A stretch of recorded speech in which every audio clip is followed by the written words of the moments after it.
I have a question for you. How much do you enjoy cropping your photos? Well, in this video tutorial, I'd like to show you my parameters or thought processes for cropping. And also, I'd love to get your opinion. So this is one of my favorite shots that I took in Kyoto, mainly because I love the way that this man looks.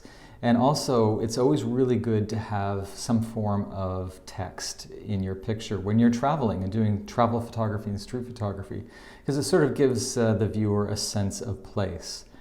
Now, the problem is that this picture is just too jumbled, and I really want to rescue it if I can, because I'm really drawn to the man. So let's go to our crop tool, and let's just move in a little bit.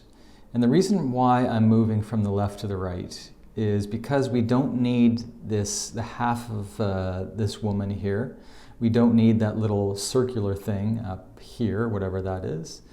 And so, yeah, this looks like a natural crop. Now we can fine tune this later, but at this point, this is where we're gonna land. Now, what about this curtain? I feel that we need to maintain the fact that it is a curtain. So that's why I'm gonna stop here.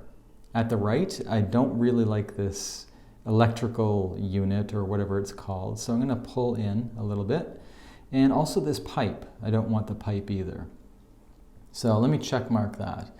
Now here's the shot. Now one thing that you will notice is that the composition is not ideal to begin with. I love the way that the man's looking, his face is really great. However, I'm just not super happy that I caught him behind this curtain. Maybe if he was placed a little bit to the left, or better yet, if I moved my camera down, I would have had a cleaner shot of his full head. But it is what it is. So what do you think? Is this a crop that you would have done? Or could I do even better? Like maybe should I bring this left crop in a little bit tighter? Maybe you would prefer to just avoid the fact that it's a curtain at the very top and do something like this. Let's try that. So yeah, would you like this crop, the tighter one, or maybe you would like this one that has just a little bit more breathing space? Let me know in the comment section below, and see you in the next video.